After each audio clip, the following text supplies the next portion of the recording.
Hodai. Have a nice day. Bandara Dissanayake. Welcome to our YouTube English course. This is your 7th lesson. Right. මේ ඔයාලගේ 7 වෙනි පාඩමයි. දැන් කලින් පාඩමේ යන්තම් මම ඔයගොල්ලන්ට කියලා දුන්නා වාක්‍යයක් ගොඩනගන්න අපි ඉගෙන ගත්ත නාමපදයකට තත්වයක් එකතු කරලා. ඒ එකතු කිරීමේදී ඔබට මතකද මොන වගේ උදව්වක්ද අපි ගත්තේ? කාගෙන්ද උදව් ගත්තේ? හොඳට මතක් කරන්න නැත්නම් නැවත ගිහින් බලන්න මීට කලින් පාඩමේ යම්කිසි පුද්ගලයෙකුගේ සතෙකුගේ වස්තුවක යම් ගුණයක්, පැහැයක්, හැඩයක් ප්‍රකාශ කිරීම සඳහා, තත්වයක් ප්‍රකාශ කිරීම සඳහා, නාම, වයස, තනතුර වැනි මේ සඳහා අපි භාවිතා කළේ noun be status කියන සිස්ටම් එක. ඒතර මේ be කියන්නේ කවුද? මේ අදහස් ප්‍රකාශ කරනකොට මේ ලෝකේ ඕනෑම පුද්ගලයෙක්ගේ සතෙක්ගේ වස්තුවක අර මම කියපු කාරණාවක් පැහැදිලි කරනවා නම් අපි ඒ සඳහා ප්‍රයෝගික කරගන්නේ be කියන verb එක. be කියන උපකාරක ක්‍රියාපදය අපි දැන් ඉගෙන ගමු. be main verb එක අපි ඉගෙන ගමු. මේ be කියන වචනේ විතරක් හිතට ගන්න ඉස්සෙල්ලම be කියන එකේ තේරුම වෙනවා. ක්‍රියාපදයක් දුවනවා. දැන් අපි හිතමු කෙනෙක් දුවනවා. verb එකක්නේ run. එතකොට කනවා eat, බොනවා drink. ඒ වගේම තමයි මේ be කියන කෙනාගේ තියෙනවා වෙනවා කියන අර්ථය. මොකක් වෙනවද? ඔතන තමයි හරිම සියුම් තේරුම් ගන්න අපහසු. මොකක්ද වෙන්නේ? ලෙඩ වෙනවා. එහෙමද? නෑ ඒක නෙමෙයි. යම් තත්වයක් ස්වභාවයක් මෙතන පවතිනවා කියන දේ තමයි මේ වෙනවා කියන එකෙන් කියවෙන්නේ. දැන් හිතන්නකෝ. දැන් මම බණ්ඩාර වෙනවා කියන්නේ දැන් මම දැන් රුවන් ඊළඟට මම බණ්ඩාර වෙනවා. එහෙම එකක් නෙමෙයිනේ. හරි. මේ උඩ බලනකොට තේරුම් ටිකක් තියෙනවා. වෙනවා කියන එකේ තවත් වේය, ය, කී. ඒතර මේන් verb එකක් විදිහට භාවිතා කරනකොට තමයි අර වෙන්න කියලා කියන්නේ. ඒ සඳහා උදාහරණ ටිකක් මම ලියාගත්තා. ඕගොල්ලන්ට පැහැදිලි වෙන්න හරියටම සරල උදාහරණ ටිකක් ලියන්න. නැත්නම් මම කියන්න ගියොත් ඔක ටිකක් බරපතලව කියවෙන්නේ. මම වේලාසනින් හිතලා සරල ටිකක් මේකේ ලියාගත්තා. යම් කෙනෙක් දැන් එයා ડોක්ටර් කෙනෙක් ය ඔහු වෛද්‍යවරයෙකි කියන එක ඇතුලේ තියෙන වෙනවා කියන එක. දැන් වෛද්‍යවරයෙක් බවට පත් වෙනවා කියන එක නෙමෙයි මේ. හොඳට තේරුම් ගන්න. මේන් අදහස් කරන්නේ යම් කෙනෙකුගේ සතෙකුගේ වස්තුවක පවතින ස්වභාවයක් තමයි මේ වෙනවා කියලා කියන්නේ. ඒක පරණයි. එතකොට ඒක පරණ වෙනවා නෙමෙයි. අර ඒක පරණය, එය පරණ එකකි, එය පරණ එකක් වේ කියලා අන්න ඒ දේ තමයි ඔය බීගෙන් කියන්නේ. මම හිතනවා ඊට වඩා මට පැහැදිලි කරන්න අමාරුයි සිංහලෙන්. ඔක තමයි බීගේ තේරුම. හරි. දැන් ඒ තේරුමනේ බීගේ. දැන් අපි වාක්‍ය හදනකොට බී නෙමෙයි ගන්නෙ. වාක්‍ය හදනකොට බී ගත්තාම තියෙන ගැටලුව මොකද්ද? වාක්‍ය හදනකොට බී ගත්තාම අවස් වෙනකොට බී ගත්තාම තවත් ප්‍රශ්නයක් එනවා. ඒක වෙනයි. හරි. එතකොට මේ බී ගත්තාම වාක්‍ය නිර්මාණයේදී අපිට තියෙනවනේ දැන් මේ යම් තත්වයක ස්වභාවයක කාලයට අනුව ප්‍රකාශ කරන්න. දැන් හිතන්නකෝ මම දැන් ගුරුවරයෙක්. දැන් ඉස්සර එතකොට මම ගුරුවරයෙක් නෙමෙයිනේ. එතකොට මම ශිෂ්‍යයෙක් කියමුකෝ. දැන් මම ශිෂ්‍යයෙක් කියලා කියන එක අතීත කරන්න මොකද්ද කරන්නේ? මම දැන් ගුරුවරයෙක් කියන එක බව පෙන්වන්න. දැන් අනාගතේ මම මෙන්න මෙහෙම කෙනෙක් වේවි කියලා කියන්න. ඔය තුන් පොළටම එතකොට අපි බී දැම්මොත් කාලය හඳුනා ගන්න බැරි වෙනවා. අපි කියන අදහසේ කාලය හඳුනා ගන්න බැහැ. ඒ නිසා මේ බීගේ අනුකාරක, බීගේ අනු කොටස්, parts of the bee විදියට අපි හඳුනා ගන්නවා.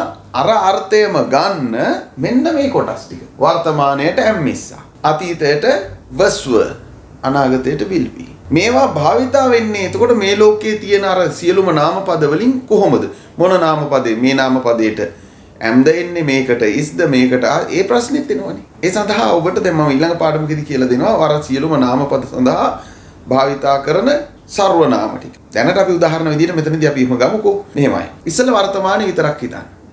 අර දැන් මෙන්න මේ කියන අර්ථය ටික මෙතෙන්ට අපි කොහොමද දාන්නේ? මේ කියන අර්ථම අතීතයට දැම්මොත් වෙනවා වුණා වෙනවා. ඉතින් ඒක අපි පස්සේ කතා කරමු. දැන් වර්තමානයට සාපේක්ෂව අපි අපේ පවතින තත්වයන්, ස්වභාවයන්, පැහැයන්, හැඩයන් ප්‍රකාශ කරනවා. ඒ ප්‍රකාශ කරනකොට හිතන්න අර සර්වනාම කොටේ තියෙනවනේ දැන් I, we, you, they, he, she, it. දීර්ඝ පාඩමක් ඇති සර්වනාම කියලා. එකෙන් ටිකක් ලොකු අවබෝධයක් එකකින් ගන්න පුළුවන්. I ට am. කියන්නේ මගේ ස්වභාවයක් නම්, මගේ තත්වයක් නම්, මගේ හැඩයක් මොකක් හරි මගේ ගුණයක් නම් අනිවාර්යෙන් මම පාවිච්චි කරන්නේ am. We, you, they. ඒ කියන්නේ අපි කිව්වොත් own, උන්, ඒවා. එයාට පාවිච්චි කරන්නේ ආ. ඊළඟට ඔහු, ඇය, ඌ සහ ඒක. he she it. he ඔහු she ඇය it ඌ සහ ඒක. ඒ කියන තුන් කට්ටුවට පාවිච්චි කරන්නේ is. දැන් මෙන්න මේ උපකාරක ක්‍රියාපද භාවිතා කරමින් මේ ඉහත කියන ලද දේවල් සඳහා උදාහරණ ටිකක් මම සකස් කරලා තියෙනවා. මම හිතනවා ඔබට මේ උදාහරණ ටික පැහැදිලි කරද්දී මේ be භාවිතය අවබෝධ වෙයි කියලා. මම දැන් මේ පාඨමාලාවට අනුව අපේ ක්‍රමවත් බව රැක ගැනීම සඳහා මේ කොටස් එකතු කරාට මේ සම්බන්ධ දීර්ඝ පාඩම් නොතේරෙන කෙනෙක් ඉන්නවා නම් අන්න ගිහින් බලන්න මුලින්ම කියන වෙනවා I am රුවන්. මම රුවන් වෙමි. ඊට පස්සේ මගේ තවත් ස්වභාවය මොකද මගේ වයස. මේකත් මේ අපි කරන ක්‍රියා නෙමෙයි. මෙතන මේ හොඳට මතක තියාගන්න මේ එතකොට මේ අපි කරන ක්‍රියා නෙමෙයි. අපි වටා පවතින අපේ ස්වභාවයන් තත්ත්වයන්. මගේ වයස අවුරුදු 25යි. I'm 25 years old. I'm 25 years old. ලස්සනට කියනවා. I'm රුවන්. මේ I am කියලා තිබුණාට මේක අපි එකතු කරලා එනකොට ලස්සනට කියලා කියන්නේ. ඊට පස්සේ I'm happy. අන්න මම අර කොනේ ඒ විදිහටම ලියලා තියෙනවා. ලස්සනට කතා කරද්දි කියවෙන්න ඕන I'm happy. I'm happy about you. මම වාගෙන සතුටු වෙනවා. මට වාගෙන සතුටුයි. I'm happy. මම සතුටුයි. මට සතුටුයි. ඒ විදිහට කියන්නේ. හරි. ඊළඟට එතනින් කියුනේ එතකොට මොකද්ද? වේය වෙනවා. He is Kamal. ඔහු කමල්ය. ඔහුගේ නම කමල්ය. ඊට පස්සේ කියනවා ඇය ගැන. She is a nurse. අන්න දැන් කමල්ට දාන්න බෑනේ. නේ? He is a Kamal කිව්වනම් මොකද වෙන්නේ? ඔහු කමල් කෙනෙක්. එහෙම ගන්න නෑ අපි. හරි? නම් වලට දාන්නේ නෑ. මේ තනතුරකට දානවා. රටකම වගේ නම් ජනාධිපති කියන තනතුරට දාන්නේ නෑ. He is a president කියන තවත් presidentලා ඉන්නේ නෑනේ. තව ඉන්නවා වෙන රටවල. ඒ වගේ ප්‍රධාන තනතුරක් තියෙනවනේ එකම එකක් නම් ඒ විශාල ප්‍රදේශයකට විශාල ජනතාවකට ඒවට දාන්නේ නෑ. It is a dog. උබල්ලෙක්. හරි. ඊට පස්සේ they are my friends. අන්න they are my friends. ඒගොල්ලෝ මගේ යාළුවෝ. ඊට පස්සේ කියනවා you are very nice. ඔයා නම් හරිම ලස්සනයි. ඔයා නම් හරි හොඳයි. You are very good, you are very nice, you are very beautiful. ඊට පස්සේ we are hungry. අනේ අම්මේ අපිට බඩගිනි. We are hungry. අපිට බඩගිනි. එතකොට ඒ අපේ ස්වභාවය. We are sick. අපි අසනීපයි. ඉහළ පේලි තුනේම කියුනේ අර උඩ ලියපු වෙනවා, වේය, කී, ය කියන වගේ සිංහලෙන් එන අර්ථ. යම් තත්වයක් ස්වභාවයක් තහවුරු කිරීමක් වගේ වාක්‍ය තුල එකෙන් සිද්ධ වෙනවා. ඊට පස්සේ ඊළඟ තීරුව බලන්න be kind. ඒ කියන්නේ අර ඉහළ සිංහල තේරුමේ කොනේ තියෙන්නේ වෙන්න කියලා. එතකොට පාවිච්චි කරන්නේ beමයි. main verb එක. යන්න, go out. යන්න එළියට. come in. එන්න ඇතුළට. ඒ වගේ main verb එකක් විදිහට අපි be පාවිච්චි කරනවා. be polite. විනීත වෙන්න. ආචාරශීලී වෙන්න. be kind. කාරුණික වෙන්න. be hurry. ඉක්මන් වෙන්න. be quick. ඒ වගේ. ඊට පස්සේ කියනවා තව be careful. අන්න නිතරම අපිට කියවෙන එක. be careful. ප්‍රවේශම් වෙන්න. දැන් මේ දවස්වල අනිවාර්යෙන් be careful. Situation is very dangerous.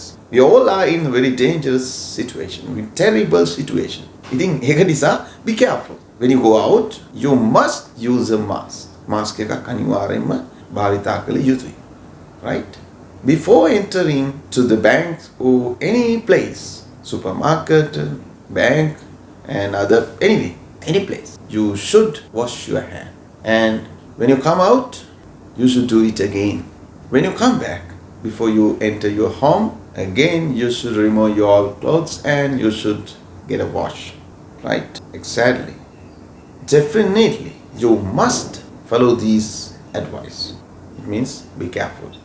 Right? Avoid this, very dangerous. Right? Then, be a good person. හොඳ මිනිසෙක් වෙන්න. මෙතන කියන්නේ වෙනවා නෙමෙයි වෙන්න. ඔහු හොඳ මිනිසෙක් නම් he is. එතකොට බීගේ ගෝලයා ගන්න ඕන. බීගේ කොටස් අනුකාරක parts.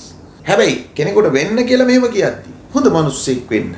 කවදා හරි දවසක හොඳ කියන්නේ ගොඩක් තියෙන අර්ථ. එතකොට be a good person. Be an educated person. Try to be. අන්න එහෙම කිව්වොත් තවත් වෙන්නට උත්සාහ කරන්න. ඒවා අපි ඉස්සරහට ඉගෙන ගමුකෝ. හරි. ඒ වගේම මේ වෙන්න එපා. මෙහෙම තත්වයක් ස්වභාවයක් වෙන්න එපා කියලා කියද්දි don't be වෙන්න එපා. Don't be late. Don't be kind too much. මොනකට වඩා කාරුණික වෙන්න යන්නේ. මෙන්න මේ වගේ. එතකොට don't be කිව්වොත් අර වෙන්න කියපු එකම එපා වෙනවා. main verb එකක් නේ. ඒතර යන්න go. Don't go යන්න එපා. ඒ වගේමයි මේකත්. ඒතර එතනදී be කවුද? ප්‍රධාන ක්‍රියාපදයක්. මෙන්න මේ ඊළඟ තීරුවේ ඉන්නවා සහ ඉන්නේ කියලා තියෙනවා මම ලියලානේ. ඒ වඩාත් පැහැදිලි වෙන්න ඔබට ඒක ලිව්වේ. මම ඉන්නවා කියන අර්ථය ගත්තට කතාවට අපිට කියවෙන්න බුණා. ඔයා කොහෙද ඉන්නේ? Where are you? මම කාමරේ ඉන්නේ. මම මේ පන්සලේ ඉන්නේ පොඩි වැඩකට ඇවිල්ලා. මම මේ බැංකුවේ ඉන්නේ සල්ලි වගේක් දාන්න ඇවිල්ලා ගන්න ඇවිල්ලා මොකක් හරි. ඉන්නේ එහෙමත් කියනවා. ඒ ඉන්නේ ඉන්නවා කියන අර්ථය ගන්නෙ B ගේ කොටසකින් තමයි ඒ අර්ථය ගන්න. දැන් ඔන්න මම ඉන්නේ කොහෙද? I am at home. මම ඉන්නේ ගෙදර. කෙනෙක් කතා කරලා අහන ඔයාද කොහෙද? ඔෆිස්ද? No no, I am at home today. I got a short leave. මම short leave එකක් ගත්තා. මම මේ ගෙදර ඇවිල්ලා. Mother is in the kitchen. අම්මකෝ mother is in the kitchen. She is cooking something. She is preparing our lunch. ඒ මොකද්ද මට කියුනේ? She is preparing. ඒක පස්සේ කියලා දෙන්න.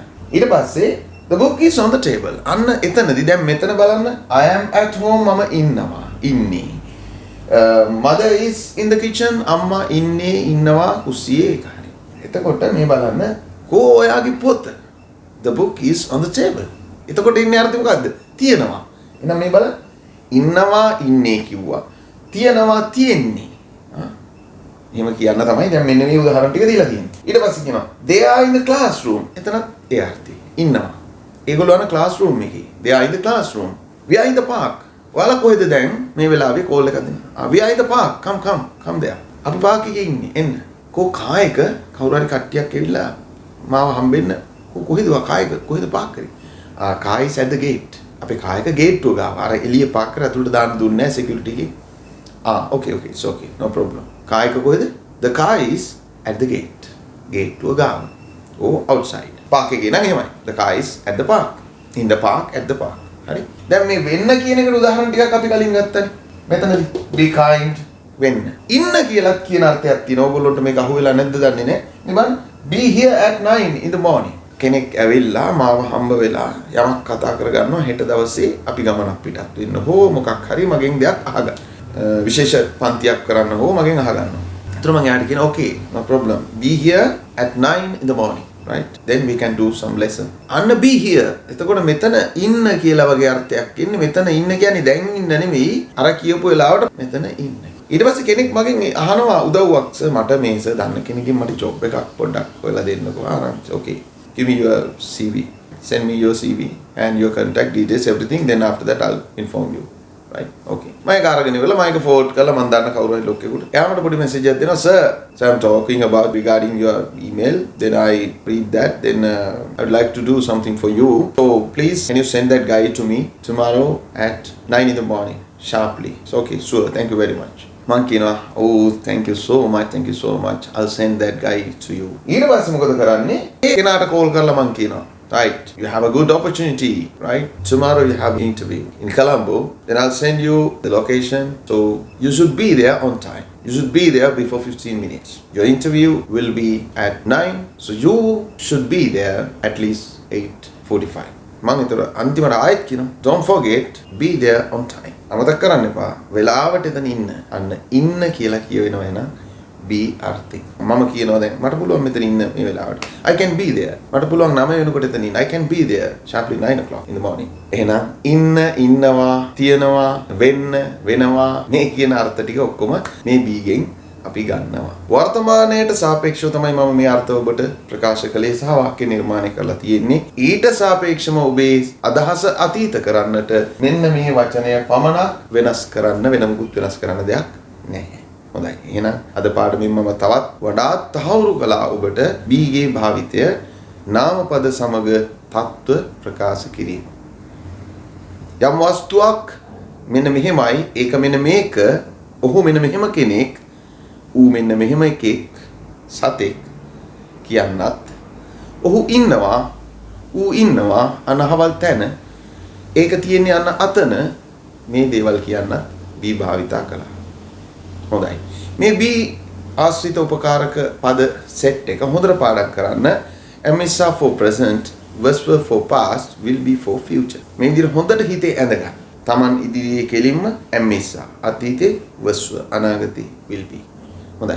මේ විදිහට මේක හිතේ මවාගෙන තියාගන්න ඉදිරියේදී තව ඕන වෙනවා. tenses වලදී, passive වලදී මේවා ඕන වෙනවා. තවත් අවස්ථා ගණනාවක් තියෙනවා මේ be ඕන වෙන. ඒ නිසා හොඳට පුරුදු වෙන්න. දැනට මේක පුරුදු වීම සඳහා ඔබ භාවිතා කරන්නේ දැනට ඉගෙනගත්තු කොටස් ටික පමණයි. නාමපද සමග තත්ත්ව සම්බන්ධ කරන්නේ කෙසේද? එහෙමනම් වාක්‍ය හදලා කමෙන්ට් කරන්න.